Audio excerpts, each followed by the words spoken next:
אני מקשר עצמי לכל הצדיקים האמיתיים שבדורנו ולכל הצדיקים האמיתיים שוכני עפר ופת רבנו הקדוש צדיק יסוד עולם נחלנו יקר חומה רבנו רבי נחמן בן פגה ושמחה נח נחמן מאומן זכותו יגן עלינו ועל ישראל אמן.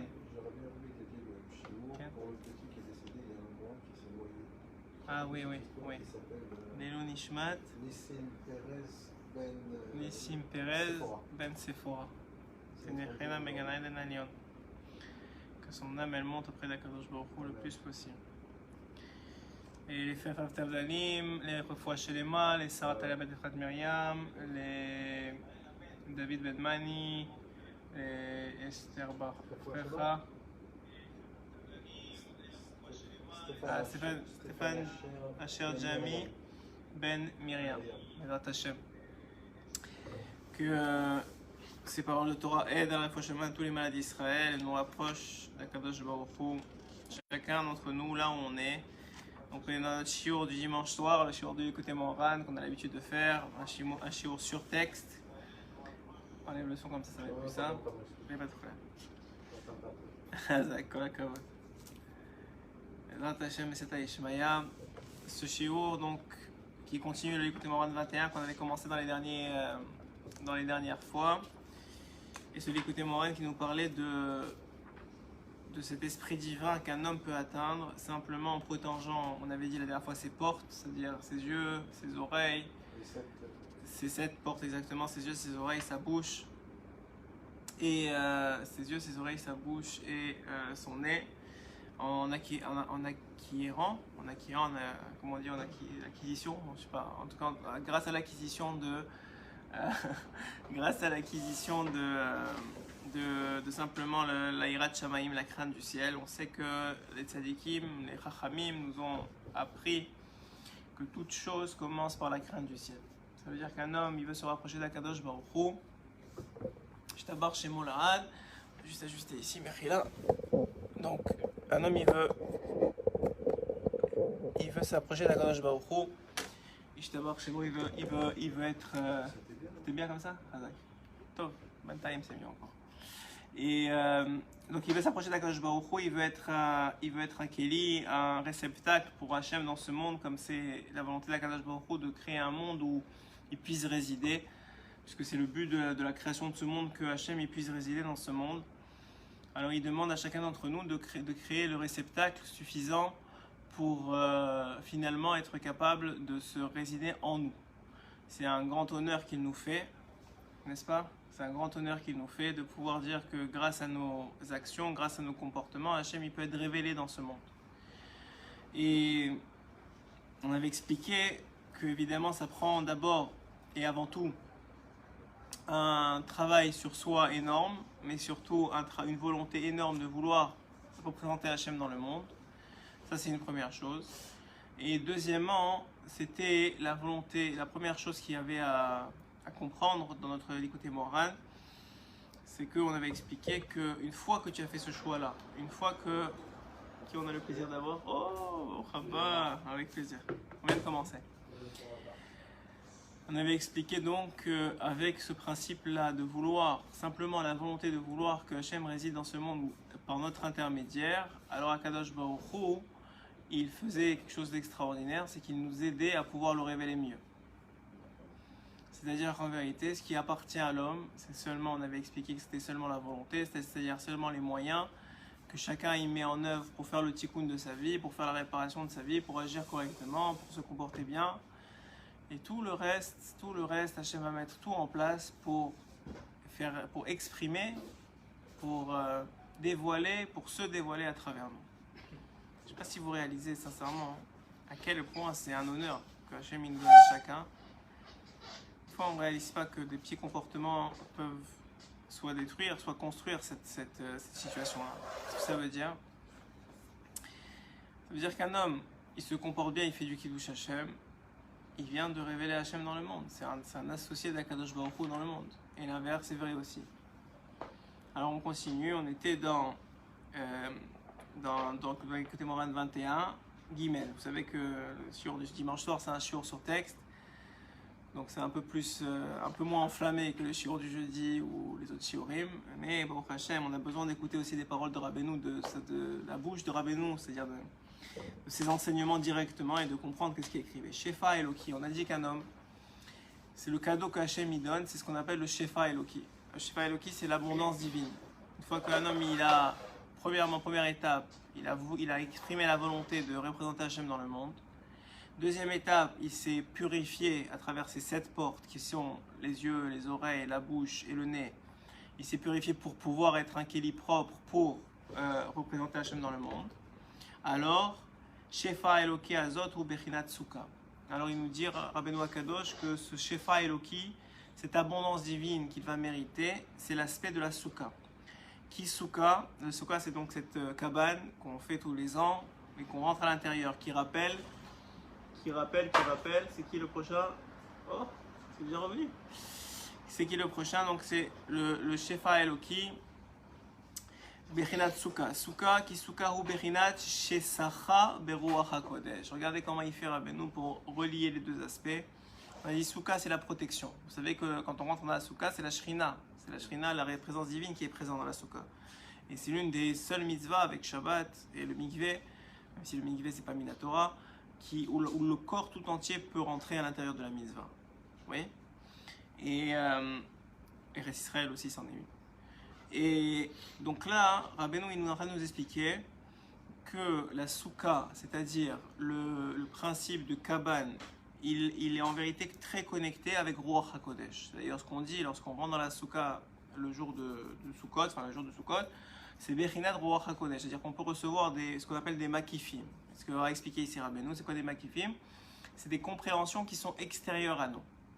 Il y a des compréhensions qui sont intérieures à nous, il y a des compréhensions qui sont extérieures à nous. Qu'est-ce que ça veut dire? Ça veut dire que un homme, il a toujours un niveau, quel qu'il soit, sur la montagne d'Hachem, j'ai envie de dire, sur le Har Sinaï. Il a un niveau. Ce niveau-là, il se définit comment? Il se définit d'une part par sa connaissance, sa compréhension de la Kadosh Baruch Hu, d'autre part par son application des connaissances. Ça veut dire qu'un homme, il a compris un certain aspect d'Hachem. Et grâce à ça, il change son comportement. Ça, c'est 2 aspects. Donc maintenant, un homme, en vérité, il est toujours plus haut que le niveau d'en dessous et plus bas que le niveau d'après. C'est pas mal évident. Alors, qu'est-ce que ça veut dire? C'est la Khira. Ouais. Alors, il dit ici que qu'est-ce qui définit le niveau d'après? C'est ce qu'on appelle le makif. C'est quoi le makif? C'est la compréhension de Dieu qui te permettra de te comporter mieux parce que tu l'auras. D'accord? Ça veut dire qu'en vérité, pourquoi est-ce qu'on ne comporte pas comme Baba Saleh? Parce qu'on n'a pas la compréhension de Dieu que lui il a. Bon, ça c'est le FDL est très très grand, hein. On n'est pas à un niveau près, on a des milliards de niveaux différents. Mais c'est exactement ça. C'est-à-dire qu'en vérité, pourquoi maintenant, aujourd'hui, on te dit, pas toi, mais quelqu'un qui fait tchouva, 10 ans plus tard, tu lui dis fais travail Shabbat, il te rigole en pleine face, il te dit même pour 1 milliard, je ne préférerais pas. Et il y a 10 ans, il allait à la place Shabbat, ça ne le dérangeait pas. Parce qu'il n'avait pas ce niveau de conscience et de compréhension d'Hachem. Aujourd'hui, il a. Donc pour aujourd'hui, c'est plus la peine de parler avec lui sur Shabbat. C'est terminé. Ouais. C'est comme Tselophrad. Vous savez que Tselophrad, c'est celui qui a volontairement transgressé Shabbat, malheureusement. Même si c'était il avait des bonnes intentions, mais encore une fois, il ne faut jamais jouer avec Hachem. Il ne faut jamais se croire plus intelligent. C'est lui qui avait transgressé Shabbat dans le désert. Il pensait, il avait 2 filles de Tselophrad, oui. Il avait pensé il voyait que les gens étaient khalash un peu, il voulait leur montrer comment c'était grave, il s'est sacrifié pour ça. Il a fait volontairement, il s'est volontairement fait Shabbat, il a volontairement transgressé Shabbat pour qu'on le tue et que les gens voient combien c'est grave de faire Shabbat. Mais si lui, il n'avait pas transgressé Shabbat, ça aurait fait 2 Shabbats d'affilée, ma chère, il serait venu. Donc il a mal calculé, son coup, mais il ne faut jamais calculer avec Akadosh Baruch Hu. Ça, c'est encore une leçon qu'on peut prendre, c'est qu'il ne faut jamais calculer avec Hachem. Jamais. Tu fais ce que Hachem il te dit. C'est tout. Pas plus, pas moins. Il ne faut pas commencer à rentrer dans les chokhmot. Alors maintenant, il dit c'est la tmimout. Hachem, Hachem, il t'a demandé quelque chose, fais-le. Ne comprends pas, tu comprends, mais peut-être, c'est comme ça. Non, tu fais tranquillement. Donc maintenant, c'est dans le faire. Mais il y a une compréhension. Donc un homme, il acquiert une compréhension, ce qu'on appelle un makif. Donc toujours, il y a un makif. Toujours, il y a quelque chose de supérieur à toi qui n'est pas encore entré dans toi. D'accord? C'est le principe de la souka. Alors il dit Kiru Hakodesh C'est Shef. le principe de la souka. Quel rapport avec la souka? Parce que la souka, ça t'entoure, c'est pas encore en toi. Mais c'est là, en fonction de quel niveau tu as, tu vas recevoir.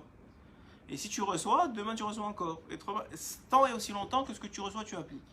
À partir du moment où ce que tu reçois comme connaissance, tu arrives à l'appliquer en l'épaule, en réalité, alors à ce moment-là, tu es prêt, une fois que tu as appliqué, ça devenu une partie de toi, tu es prêt à passer à l'autre niveau. Tant et aussi longtemps que tu n'as pas appliqué, tu peux accumuler autant de connaissances que tu veux, ça ne sert à rien. Est-ce que c'est tant que tu l'as pas appliqué ou tant que c'est encore un choix pour toi? Par exemple, tu parlais d'un type avec qui tu dis il a fait le choix il y a 20 ans, tu viens de lui parler de travailler Shabbat, c'est même pas qu'il veut plus, c'est qu'il a plus le choix, c'est plus dans son libre arbitre de travailler Shabbat. C'est très bien. Très bien. Est-ce que c'est à partir du moment où c'est plus ton libre arbitre ou est-ce que c'est à partir du moment où tu commences à appliquer? Moi, je pense que tu as raison que c'est à partir du moment où c'est plus vrai ce que tu dis, c'est plus précis. C'est à partir du moment où c'est plus ton libre arbitre. C'est-à-dire que tu as tellement appliqué que c'est devenu tellement évident pour toi que c'est fini. C'est plus un choix. C'est devenu naturel. Quelqu'un, par exemple, c'est le SRA, il va venir, il va pas dire mange du porc. Il va dire écoute, ça c'est pas grave, c'est du poisson, c'est truc. Peut-être il est à ce niveau-là ou peut-être même pas il est à ce niveau-là. Mais tu as raison. C'est à partir du moment où c'est tellement rendu une réalité physique dans sa vie que la personne c'est fini, elle a plus de libre arbitre, elle a plus de bechira, elle a plus de libre arbitre sur ça. Tu comprends Nissim ce que ça veut dire? C'est très bien ce que je dis parce que c'est exactement ça.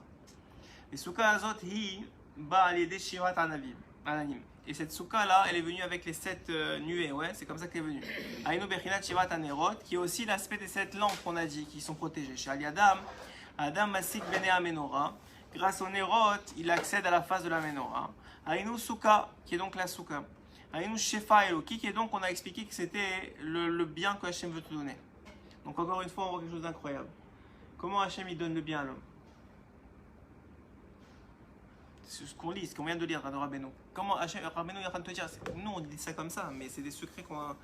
Normalement les gens ils devraient voler. Les tzadikim, il y a des années, si on leur avait donné ça, ils auraient été. Alors qu'est-ce que ça veut dire? Regarde ce qu'il est en train de nous dire. Comment il te parle de Shefa Eloki. Hachem il veut te donner du bien. Il veut te donner le bien absolu, le bien qu'il a lui. Comment il fait? Il te donne de la compréhension. Il te donne du da'at. C'est le plus beau cadeau qu'un homme il reçoit, c'est du da'at. D'ailleurs, c'est ce que l'expérience apporte. Parce que quand tu parles à quelqu'un qui a un peu de bagage dans la vie, il te donne des conseils. Pourquoi ils ont tellement de valeur? Parce qu'ils ont de l'expérience, c'est du da'at. Il te dit ne fais pas cette bêtise-là, ne t'embarque pas dans ça, fais attention quand tu factures. En fait, il te donne des trucs, ouais. Pourquoi? Parce qu'il a de l'expérience, il s'est fait planter là, il sait comment. Il a déjà souffert pour toi. Écoute ce qu'il te dit, il a souffert. Lui, il a payé de son sang. Il te dit, vous ne faites pas ça. Tu vas te planter, ça va pas marcher. Toi, tu veux pas écouter, mais non, tu comprends, etc. Alors bien sûr qu'il y a des fois des gens qui se disent da'at chol. C'est pas intégré dans la Torah. Donc, peut-être ils sont trompés dans la vie. De toute façon, ils peuvent te dire des choses qui sont pas basées. Mais quand la Torah, quand les chachamim ils te disent quelque chose, c'est da'at eloki. Donc Hachem, quand tu sais comment il fait pour te donner du shefa, il te donne du da'at. D'ailleurs, c'est le secret de la tzedaka. Vous savez c'est quoi le secret de la tzedaka? Le secret de la tzedaka, c'est qu'un homme il donne la tzedaka, qu'est-ce qui se passe? C'est la preuve qu'il est rachman sur les créatures d'Hachem. Oui, tu donnes la tzedaka. Pourquoi tu donnerais la tzedaka? Parce que tu es rachman. Tu es rachman sur la créature d'Akadosh Baruch Hu. Et qu'est-ce qu'il dira Rabbeinu? Si toi tu es rachman en bas, on est rachman avec toi en haut.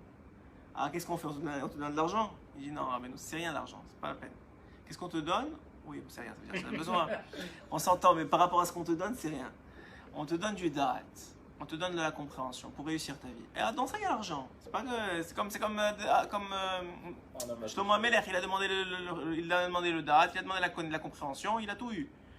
Quelqu'un, il est intelligent, il va faire aussi de l'argent. Mais c'est pas pour ça qu'on fait ça. La rahmanout du ciel sur un homme, c'est qu'on lui dit écoute, regarde, tu comprends qui est Hachem, regarde ce que tu es en train de faire, ça va te pénaliser pour l'éternité. C'est raval. D'après ce que tu dis, ça veut dire que ça vient après un certain âge. Non. Ou un acte, par exemple la tzedaka c'est un acte, tu peux faire la tzedaka même quand tu as 13 ans. Le da'at c'est par palier. Donc c'est sûr que tu l'accumules avec un certain âge. C'est sûr que tu peux pas, maintenant, même si moi je veux connaître toute la Kabbalah, il faut bien que je passe par la Gemara, il faut bien que je passe par la Mishnah, il faut bien que je passe par la Torah, et je peux arriver à la Kabbalah et dire voilà, je vais commencer à penser à des noms, tu veux faire n'importe quoi. Donc ça prend des étapes, ça prend des shlavim. Maintenant il y a des gens qui sont aidés du ciel, et que les shlavim ils vont très très vite. il y en a d'autres qu'il faut qu'ils peinent beaucoup parce que c'est pas ça leur tikkun. On a déjà expliqué la dernière fois qu'il y en a, c'est chacun son tikkun, chacun qu'est-ce qu'il est venu faire dans ce monde. On ne peut pas comparer les gens. Mais en tout cas, ce qui est beau à voir de Rabbeinu, c'est que le Shefa Eloki, et Rabbeinu il te dit un truc incroyable, c'est que le Shefa Eloki, ça veut dire l'abondance divine. C'est quoi? C'est le Da'at que tu acquiers. La compréhension d'Hachem qui te permet de vivre une différente vie parce que tu comprends qu'Hachem est là. Et cette différente vie, elle a des conséquences multipliées par des milliards dans ta vie quotidienne. Parce que maintenant tu as du Shalom Bayit, parce que tu sais comment te comporter avec ta femme, parce que tu as des enfants qui sont dans la Torah, parce que tu sais les éduquer, parce que tu es respecté des autres, parce que tu as un business qui est clean, etc., etc., etc. Ça s'appelle du Da'at. Donc dit ici, Ve'ruach HaKodesh nikra al Shem HaChochma. Et voilà exactement. Et le Ruach HaKodesh, l'aspect de l'esprit divin, il est nommé sur la Chochma, sur l'intelligence. Et Ruach Chochma, Abba Mikodesh Kayadua. Parce qu'en vérité, l'esprit de sagesse, il provient de quoi? De la sainteté. Ça veut dire qu'il dit qu'en réalité, un prophète à l'époque, par exemple, il ne pouvait pas être bête. Ça n'existe pas un prophète bête. C'est pas possible. Parce qu'il faut comprendre un minimum à Kadosh Baruch Hu pour recevoir de la Chokhmah, pour recevoir du Ruach HaKodesh, pour recevoir, tu reçois de l'information du divine. C'est obligé que tu aies un réceptacle pour le recevoir. Si tu n'as pas de réceptacle, comment tu vas recevoir? Rien du tout. Ouais. Donc encore une fois, écoutez bien, si vous voulez, et c'est pour ça que c'est tellement beau. La Torah, elle dit, le Zohar en particulier dit, quelqu'un qui fait faire tchouva à quelqu'un d'autre, il l'a fait naître. Pourquoi? Parce qu'il lui a donné du da'at. C'est le plus beau cadeau, un des plus beaux cadeaux que vous pouvez faire à quelqu'un, c'est lui donner du da'at. C'est-à-dire, être capable maintenant, c'est l'exemple que donne la Mishnah, quand elle dit que le plus beau métier que vous pouvez faire à un homme, le plus beau cadeau, c'est d'accord que vous pouvez faire à un homme, c'est lui apprendre un métier. Vous lui avez donné du da'at, vous ne lui avez pas donné de l'argent, vous lui avez donné du da'at. Maintenant, il a un métier. Comme dit d'ailleurs la Mishnah aussi, la Gemara et la Mishnah, qu'un homme il est chayav d'apprendre un métier à son fils. Pour qu'il n'en vienne pas à voler. Qu'est-ce qu'il lui a appris? Du da'at. Et même la Gemara elle ajoute, elle dit quel type de métier? Quelque chose qui soit propre et facile. Pourquoi? Parce que la parnassa ne dépend pas du travail. Ça c'est la Gemara qui le dit, on l'a répété plusieurs fois ces dernières semaines. Mais tout ça pour dire quoi? Il faut un kéli, ça oui. Mais il faut qu'il soit propre. Il faut un kéli, ça oui, il faut un kéli. Il faut qu'un kéli que tu aimes. On a déjà dit plusieurs fois. Ces derniers shiurim, on a beaucoup parlé de ça, je ne sais pas pourquoi. Mina Shamaim, je pense que c'était dans l'air du temps. Mais en tout cas, il faut un kéli. Il faut apprendre on est chayav d'apprendre à son fils un métier. Comme on doit lui apprendre à nager, pour qu'il peut pas marcher. Oui, même sans toi, il va marcher. Mais nager, on dirait que la Gemara, elle met l'emphase sur ça. C'est-à-dire que sans toi, il ne va pas apprendre à nager. Il y a quelque chose, il y a un lien comme ça qu'il faut apprendre à ton fils à nager, il faut aussi lui apprendre un métier. Un métier qui soit propre, qui soit honnête, qui soit propre et soit facile à faire. Le payer les études, c'est apprendre, bien sûr. Bien sûr, 100%. Hein? Bien sûr. Un melamed, même dans la Torah, c'est une grande chose. Et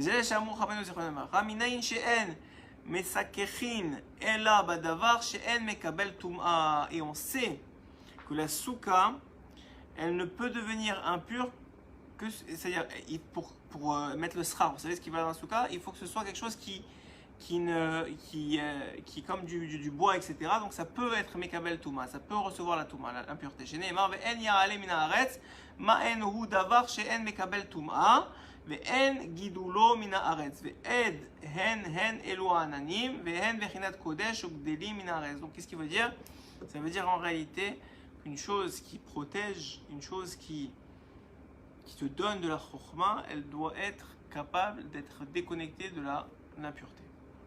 Ça veut dire que pour que tu puisses recevoir cette information d'Akadosh Baruch Hu, tu dois faire ce que a dit Rabbeinu Akadosh, te purifier dans tous les aspects de ta vie. C'est ça le travail de l'homme. Le travail de l'homme, il se purifie et Hachem il donne. C'est ça le vrai travail de l'homme. On le répète presque à chaque sur Écoutez Morale, en tout cas à chaque shiur. Le vrai travail de l'homme ne se situe pas dans le résultat, comme on a dit, ne se situe pas dans le travail finalement. Hein? Dans l'effort, oui, mais ça veut dire dans l'effort sur soi-même. Pas sur ce qu'on croit avoir un impact dessus. Pas sur combien de clients tu as appelé aujourd'hui, pas sur combien tu as rencontré de gens, pas sur ça. Sur combien toi tu t'es travaillé sur toi-même pour être kadosh, pour faire attention à tes yeux, à tes oreilles, à ne pas parler du Hachonara, etc., etc. Ça, c'est ton travail à toi.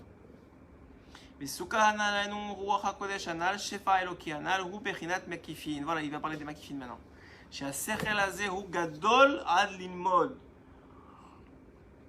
Car cette intelligence est très très grande.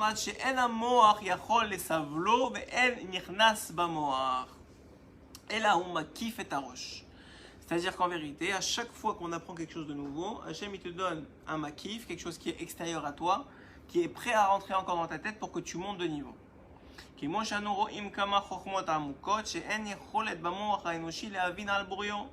Comme on voit que tant de sagesse profonde, elles sont dans l'esprit humain, elles découvrent petit à petit, même tu vois même dans les sciences, ouais. Tu vois même dans la médecine. Chaque fois, ils te trouvent quelque chose de nouveau. Un nouveau médicament, un nouveau truc. Pourquoi? Mais pourquoi ils n'ont pas trouvé ça depuis le début? Parce qu'il faut monter les étapes. Il faut monter les étapes. Ça s'appelle l'expérience. Il faut monter les étapes et trouver les choses au fur et à mesure avec ton expérience à toi. Mais pourquoi? Parce que Hachem, il ne donne pas la solution tout de suite. Pour ça, un homme, il se décourage tout de suite. Et il dit, ah mais tu comprends pas, c'est pas pour moi, pourquoi j'ai fait ça? En vérité, c'est pas ça que c'est une bêtise de réagir comme ça. On réagit tous comme ça. Mais c'est une bêtise de réagir. Pourquoi? Parce que même si aujourd'hui tu vois pas les fruits de ce que tu fais, ça t'amène à la table suivante. Et l'étape suivante, elle portera des fruits.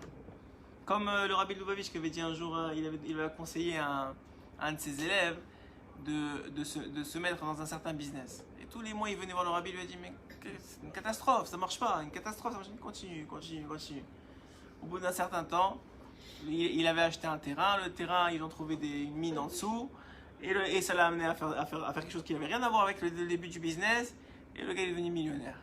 Mais au début, il voyait pas le résultat, il voyait juste qu'il fourrait, je sais pas ce qu'il faisait dans la vie, il lui a dit achète ce terrain, un truc machin, il voyait pas qu'il y avait rien.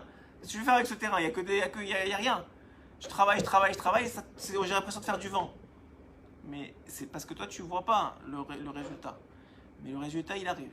Tant que tu es honnête avec toi-même, tant que tu... Regarde, il y a un jeune qui est venu me voir hier. Mais j'ai beaucoup apprécié parce que c'est fou, les jeunes, des fois, ils sont sincères dans leur avodat Hashem. Nous, on est un peu foufou, mais eux, ils sont vraiment... Il est venu me voir, il m'a dit, voilà, je sais pas très bien parler hébreu. Alors, je voudrais savoir, qu'est-ce qui est mieux pour moi? Est-ce que dans la Hamida, je peux faire juste la première bracha, mais bien, ou toutes les brachot? Qu'est-ce que je lui ai répondu? Ce que dit le Shulchan Aruch, peu bekavana, c'est mieux que beaucoup sans kavana. Ce que le Shulchan Aruch dit sur les Teilim. Il dit peu bekavana, yoter tov, mais avec beaucoup bekavana. Je lui dis non, si tu peux un peu, c'est mieux que beaucoup. Mais je lui dis avec une seule condition. Enfin, deux conditions, je lui dis. Un, tu te mens pas à toi-même.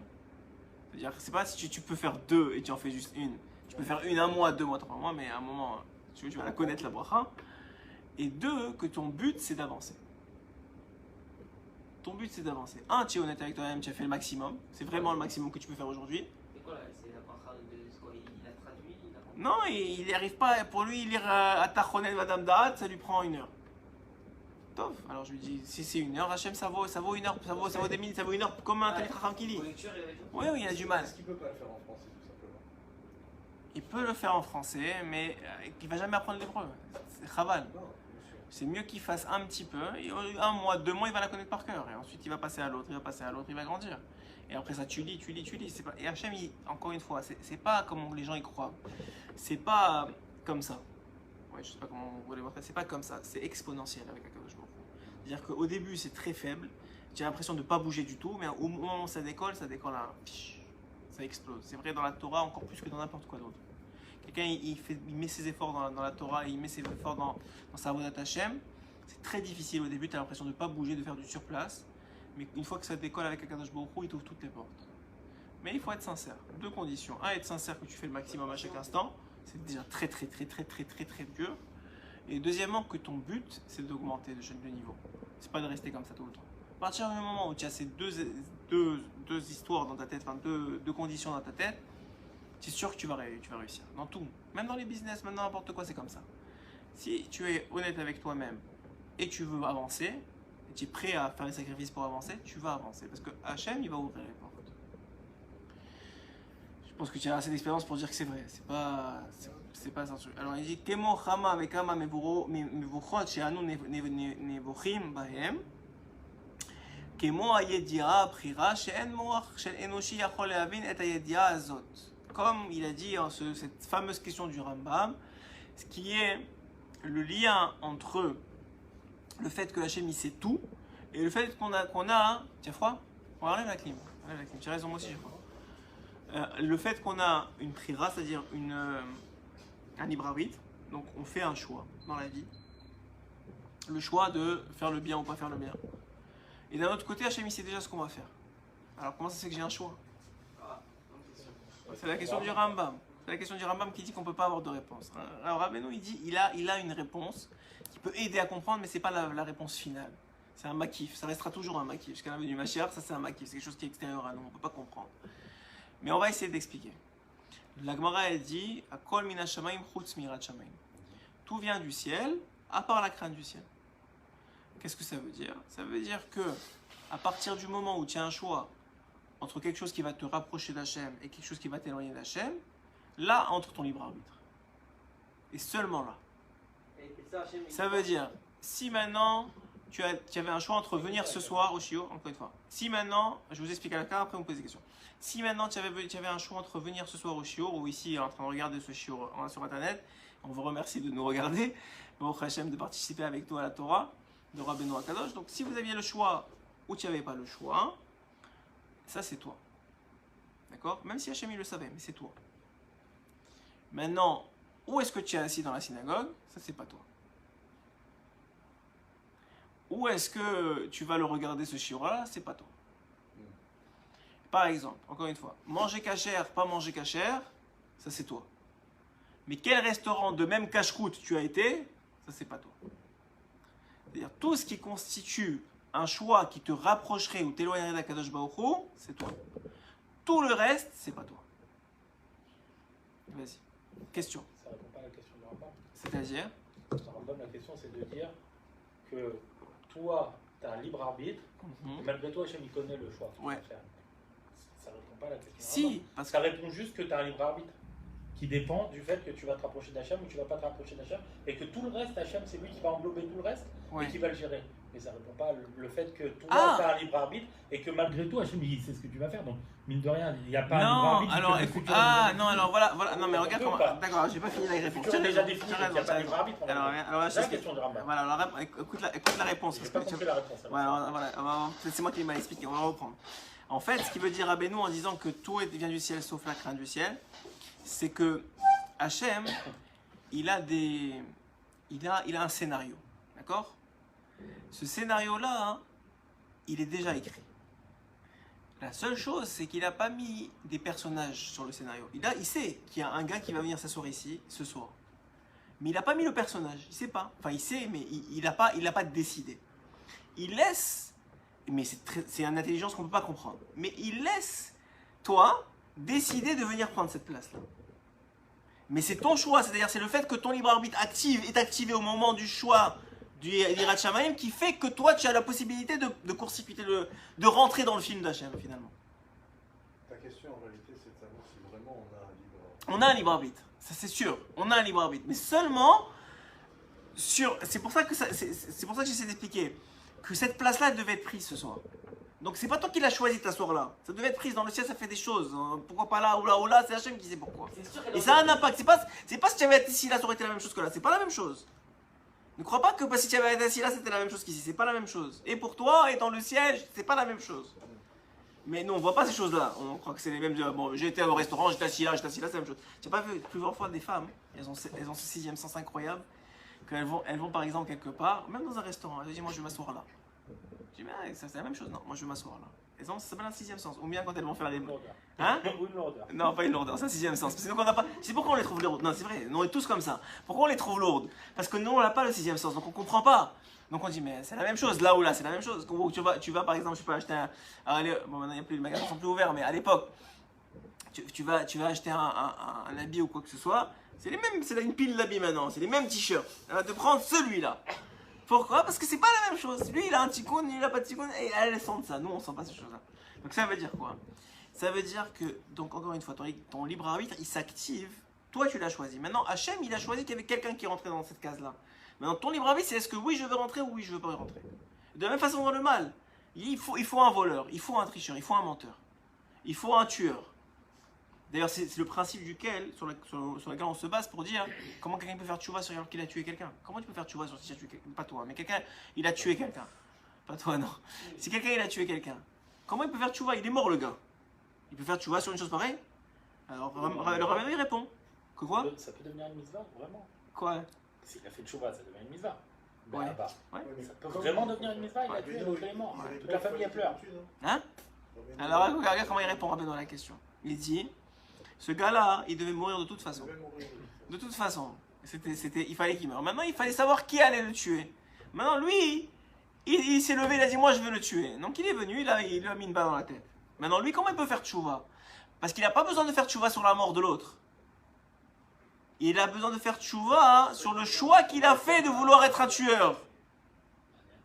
Donc quoi? Donc ça devient une mitzvah quand il fait tchouva, parce que le gars il a dit j'aurais pas dû être un tueur, j'aurais été quelqu'un qui voudrait lui sauver la vie. Mais c'est énorme à penser une chose pareille. Et c'est vrai pour tout. L'action, elle devait arriver. Tout ce qui arrive, une fois que c'est arrivé, tu dis c'est Hachem. Ça veut pas dire qu'il n'y a pas une responsabilité. Où est-ce qu'elle est la responsabilité? Tu as fait le choix de faire cette action-là. Tu n'aurais pas dû. Ou tu aurais dû, c'est bien, kol hakavod. Tu es venu ce soir, kol hakavod. Mais en tout cas, c'est une réalité. Que ton choix, il arrive. Maintenant, ton choix, il dépend de quoi? Là aussi, ton libre arbitre, il est limité. Pourquoi? Parce qu'on a dit, le gars qui maintenant, il a compris c'est quoi Shabbat, et combien Hachem il aime Shabbat, et combien il est... Alors, il n'a plus de libre arbitre, comme tu as dit. Pourquoi? Parce que maintenant, sa connaissance, elle est tellement élevée par rapport à Shabbat, qu'il n'y a plus de choix. C'est comme ça, c'est fini. Je fais Shabbat. D'accord? Le choix, il a commencé au moment où il a commencé à faire Shabbat. Mais une fois qu'il est rentré dans le truc, c'est terminé. Donc ça veut dire que maintenant là, il n'y a plus d'Irat Shamayim. L'Irat Shamayim, elle est maintenant dans Shabbat. Est-ce qu'il va ouvrir le frigidaire? Il va ouvrir le frigidaire. Ou il va déchirer avec du papier avant Shabbat ou pendant Shabbat. Des trucs très très fins. C'est la même chose dans tout. Plus tu évolues, à part si quelqu'un il fait n'importe quoi, il fait des ascenseurs émotionnels toute la journée. Mais un homme qui a une ligne directrice, plus il évolue, plus il va arriver à affiner son libre arbitre. Et maintenant, le Yetzirah, il ne va plus lui parler maintenant de est-ce qu'il va sortir à le restaurant Shabbat ou pas. Il va lui parler est-ce qu'il va s'énerver à la table de Shabbat. Et puis s'il n'arrive plus à s'énerver, il va lui parler est-ce qu'il va réussir à étudier pendant Shabbat. Et s'il arrive à étudier, qu'est-ce qu'il va étudier pendant Shabbat. La Gemara, le Shulchan Aruch, il dit que quelqu'un qui est capable d'étudier la Gemara, il étudie la Mishnah, ou il étudie le Mikra, c'est-à-dire la Torah écrite, c'est Bitul Torah pour lui. Comment je peux dire Bitul Torah? Il étudie la Torah. Non, c'est un souk de Bitul Torah. C'est une sorte de Bitul Torah. Pourquoi? Parce qu'il aurait dû étudier la Gemara, il est capable de plus. Il est capable d'étudier le Zohar ou la Kabbalah. Il étudie la Gemara. C'est un souk de Bitul Torah pour lui. C'est une chose incroyable de dire une chose pareille. Mais quoi, il étudie, moi j'arrive même pas à étudier. Mais pour lui, c'est comme ça. C'est pour ça que c'est en fonction de ton niveau. Ton Yetzirah, il est en fonction de ton niveau. Il est de plus en plus affiné. Il arrive à de plus en plus te tromper. Et Rabbeinu dit même, des fois, et pas des fois, souvent, il va se cacher dans la mitzvah. C'est-à-dire que maintenant, entre deux mitzvot, tu vas choisir celle qui te rapporte le moins, et ça s'appelle du Yetzirah. Pourtant, tu as fait une mitzvah, et tu as étudié la Torah. Mais c'est celle qui te rapporte le moins, et le Yetzirah, il a gagné encore sur ça. À chaque instant, c'est un combat permanent, chaque fois. Et ton libre arbitre, il devient de plus en plus raffiné. C'est-à-dire que t'as un sraf comme ça ou c'est un onesh finalement? Non, c'est un sraf, mais tu aurais pu avoir plus un sraf, donc tu as perdu quelque D'accord, chose. mais c'est Bitul Torah, c'est une avera mamash. Ouais, c'est un T'as un onesh pour ça ou... Non, moi j'ai pas vu que c'est un onesh. J'ai compris que son onesh, c'est qu'il aurait pu gagner plus. C'est ça son onesh. Ah. Tu comprends? Ça veut dire que sa punition, c'est que le gars il aurait pu gagner le 1 milliard, il a gagné, gagné 1 million. C'est le manque à gagner. C'est le manque à gagner. C'est une punition. C'est une punition, le gars il aurait pu gagner 1 milliard, il a gagné 1 million. C'est dommage. Il a perdu un peu. Tov, on continue. La sechelazé ou bechilat makif, donc cette intelligence-là, c'est ce qui l'encercle. Chez En Nirnas Bifnimiut, Amoar Kiim Makif Oto Mibachutz. Et que ça ne rentre pas dans le cerveau seulement si d'abord il l'entoure. Et ce que lui il comprend, ça vient de ce que l'extérieur. Donc des fois, tu agis d'une certaine façon, mais tu n'as pas encore compris pourquoi. Par exemple, il arrive un moment que voilà, tu dis c'est important d'étudier la Torah, mais tu n'as jamais étudié. Tu ne sais pas pourquoi. Tu as juste entendu que c'est important et qu'il faut étudier. Mais tu ne sais pas pourquoi tu étudies. Ça s'appelle le makif. C'est-à-dire que le makif, à partir du moment où tu es au niveau de le recevoir, il t'influence déjà. Déjà, il te pousse à vouloir le recevoir. C'est juste qu'il ne faut pas le bloquer. Il faut écouter les messages d'Hachem. Hachem, il te dit, c'est le moment que tu ouvres une Mishnah, c'est le moment que tu ouvres une Gemara, c'est le moment que tu ouvres... Qu'est-ce que tu dis en ce moment, tu m'as dit Torah Tabaït. C'est le moment. Je n'ai pas été, j'avais jamais étudié Torah Tabaït. Toi, Hachem, il t'a dit, il te l'a mis sur le chemin. Tu as écouté. C'est mamash malien. Ouais. Et donc voilà quoi. Qu'un homme il doit être à l'écoute. Il doit avoir l'humilité d'écouter les messages d'Akadosh Baruch Hu. Et ces messages-là, ils entourent son esprit. Et ils sont prêts à rentrer dans son esprit à partir du moment où lui, il est prêt à les recevoir. Veda, il dit Rabbeinu Akadosh, et sache, chez Eikar Korah Prira. C'est ça l'essentiel. Voilà, regardez, j'ai même pas lu. C'est incroyable. C'est ça l'essentiel de la Prira, du libre arbitre. Je vous ai parlé du libre arbitre, on n'avait même pas parlé de ça. C'est exactement ce que toi tu as répondu en vérité. C'est ce que toi tu as dit. Tout le temps qu'il n'a pas encore compris, que ce makif-là, cette compréhension extérieure à lui, elle n'est pas encore rentrée, c'est là où il a il joue. Dès qu'elle est rentrée en lui, c'est fini. Il n'a plus de libre arbitre sur ça. Il n'a plus de libre arbitre. C'est fini. Il a acquis la chose. Et chacun, il a un libre arbitre sur quelque chose. Et si un homme, il faute encore, quelqu'un il regarde quelque chose qu'il ne faut pas regarder, il parle, c'est parce qu'il n'a pas encore intégré la chose. C'est pas moi qui l'ai dit, ça, c'est Martin Méléo. Ouais. C'est pas moi qui l'ai dit. D'accord, Rav Dessler, c'est sûr que c'est une bonne référence. Mais Dafka, c'est ce que Rabbeinu dit ici. Rabbeinu avant le Rav Dessler. Il a dit exactement ça. Mais de toute façon, ça se recoupe. Mais pourquoi encore une fois, les idées que vous allez voir chez Rabbeinu, il y a quelqu'un qui m'a dit ça. Il m'a dit le Baal Hatanya, je l'étudie, j'ai vu que Rabbeinu, il recoupe beaucoup d'idées dans de trucs. Rabbeinu, dans chaque, moi je pense, mais pas seulement Rabbeinu, dans chaque sefer d'un tzaddik, c'est pas ce qu'il t'apprend qui est le chidouche, parce que la Torah se recoupe dans pas mal d'endroits, et on voit des concepts qui reviennent très, même chez le Baal Hatanya, je l'ai étudié déjà souvent, et d'autres, mais c'est comment il te présente la chose, c'est quoi les liens qu'il fait entre les différentes idées qu'il apporte dans une Torah. C'est-à-dire que là, quand on regarde le cheminement de Rabbeinu Rek depuis le début de la Torah, au début il t'a dit, tu sais, mon fils, il t'a pas dit mon fils, mais on a compris que, et on a vu déjà que Hachem, c'est lui qui décide le résultat. Toi, il faut que tu travailles sur le moyen. Après, on a dit, et t'as dit, c'est quoi le moyen? Ah, le moyen, c'est toi-même. C'est toi qui es le moyen. C'est-à-dire, c'est ton travail sur Taïrat Shamaim, ton travail sur les yeux que tu vois, sur ce que tu Rahamim, sur que tu parles que du bien, que tu vois que du bien. Ça, c'est ton travail. C'est ça ton travail, il dit Rabbeinu. Maintenant, il te dit, ah, tu sais à quoi va te servir ton travail? C'est quoi? Qu'est-ce que tu vas récupérer comme Shefa Eloki, comme bien? C'est pas des milliards de dollars que tu vas récupérer. C'est mieux que ça, il te dit Rabbeinu. C'est quoi? C'est de la chokhma. C'est de l'intelligence, de comportement. C'est comment t'agir, comment te comporter, comment vivre dans ce monde, comment gagner son olam haba. C'est ça le cadeau d'Hachem. C'est ça que tu reçois quand tu travailles sur toi-même. Le gars il dit, j'ai travaillé toute ma vie et à la fin de la journée, je suis toujours au même point. Ouais, souvent il dit ça. Je suis au même point, j'ai pas gagné plus d'argent, mais parce que c'est pas ça le but. Le but, l'argent c'est encore un tikkun, c'est une autre histoire. Il y en a qui sont nés avec de l'argent et qui doivent gagner, il y en a qui sont gagnés sans devoir gagner. Oui. Ta récompense c'est de t'enlever en fait le libre arbitre. Ouais. C'est de faire. Qui dit. Ouais. Et qui dit plus tu avances, plus tu évolues, moins tu as de libre arbitre. Exactement. Finalement, ta récompense c'est de t'enlever le libre arbitre. Plus finement, c'est que tu augmentes ton libre arbitre. Ton libre arbitre va dans des aspects plus techniques, plus élevés de ce service d'Hachem. C'est qu'on rend ton libre arbitre plus fin. Et l'objectif final, c'est de t'enlever complètement le libre arbitre. C'est que tu gagnes ton libre arbitre tellement que c'est fini. C'est ce que Rabbeinu il a dit. Il a plus d'impact sur moi. Même Rabbi Israël Bérodé, il a dit la même chose. Il a dit même le il peut danser tant qu'il veut, il n'a plus d'impact sur moi. C'est terminé. Il est prêt, il peut me faire croire que je vais mourir demain, il peut me faire croire que je vais tomber malade, il fait plus peur. C'est terminé. Et nous, non, nous on a peur, hein, si je fais pas, hein, et si je dis pas, et si je réussis pas, on est des petits. Mais les grandes tzadikim, ils ont souffert tellement, ils étaient prêts à souffrir tellement que ça les dérangeait plus. Mais tu as raison, c'est exactement ça le cadeau. Le bout de la route. Le bout de la route, c'est que le Sera, c'est fini. D'ailleurs, c'est ça, qu'est-ce que tu crois quand on dit que quand Mashiach il vient, le Sera, on chouette le Sera? Ça veut dire que toi aussi tu as fait ce travail-là, puisque nous on participe à la venue du Mashiach. On dit que quand le Mashiach il vient, alors il n'y a plus d'Yetzera. Qu'est-ce que ça veut dire? Ça veut dire que Mamash, c'est terminé, il y a une shrita. Ça veut dire quoi une shrita? Ça veut dire que toi, tu n'as plus. C'est-à-dire, on ne peut plus te faire fauter. Ah, on dit, ah, mais quand Mashiach vient, il y aura encore un libre arbitre. Où est-ce qu'il sera? Est-ce que tu fais bien ou tu fais mieux? C'est tout. Il n'y aura plus de libre arbitre sur est-ce que tu fais mal ou bien. C'est terminé ça. Il n'y aura plus de mal dans le monde. Le seul libre arbitre qu'il y aura autour du Mashiach, c'est est-ce que tu fais bien ou tu fais mieux. Mais il n'y aura plus de mal. Un peu comme celui qui étudie soit le Mikré, soit l'Agmara, soit le Zohar, mais il étudie. De toute façon, il va étudier. Il n'y aura plus de libre arbitre. J'étudie pas. Mais qu'est-ce que tu étudies? Là, il y aura encore. Pourquoi? Parce qu'Hachem, il veut te continuer à donner un sachar. Il veut tout le temps donner. Donc, s'il faut toujours qu'il y ait quelque chose que tu choisisses. Et on va finir sur cette idée-là.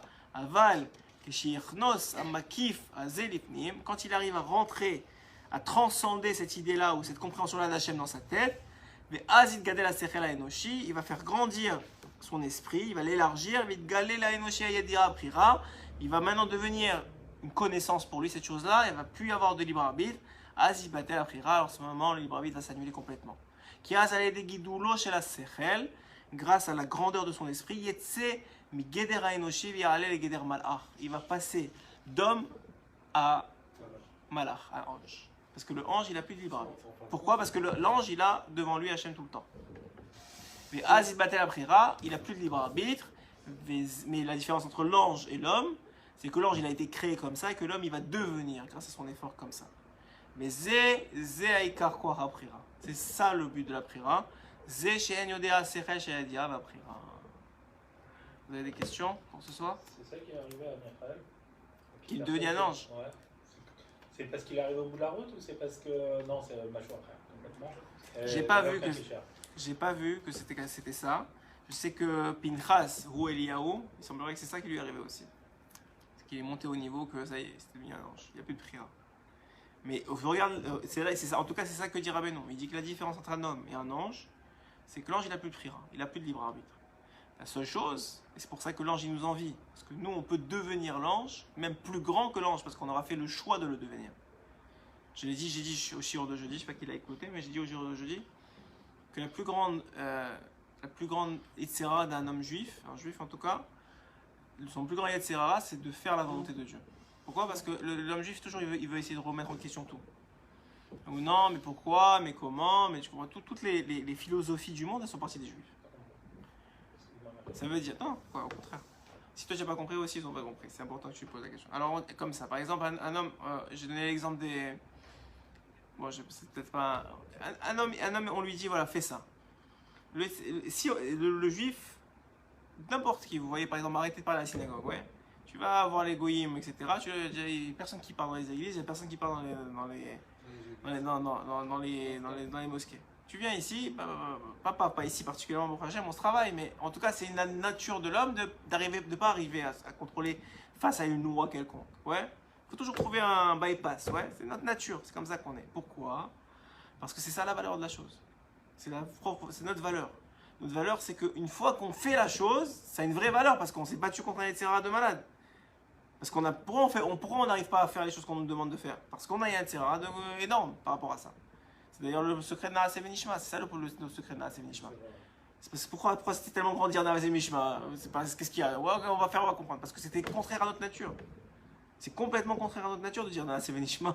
Tu lui proposes un business plan, je te dis d'abord, ramène-moi tous les trucs, viens, on va vérifier tout, après on va parler. Pas on ferme les yeux, on dit. Tu proposes un plan de traitement, la même chose, je lui propose un devis, la même chose, il te sort 18 devis de 18 compagnies différentes pour être sûr qu'il ne s'est pas fait enfler. Pourquoi? C'est la nature du juif d'être comme ça. Mais quand il va choisir quelqu'un, allez, c'est terminé. Et tu peux lui faire confiance. Et la même chose avec la Torah. Donc là aussi, il te dit Rabbeinu Akadosh. Il te dit le libre arbitre, la grandeur de l'homme juif en particulier, mais de l'homme de façon générale, c'est qu'il peut devenir à la hauteur d'un ange. Comment? Par son propre choix. Et ce choix-là, quand il arrivera à dépasser cette prière-là et à annuler sa prière devant Akadosh Baruch Hu, par sa connaissance, par sa compréhension, par sa vision des choses, alors il sera devenu comme un ange, et là il sera beaucoup plus grand qu'un ange. C'est bon? Chazak, on finit pour aujourd'hui. À la prochaine.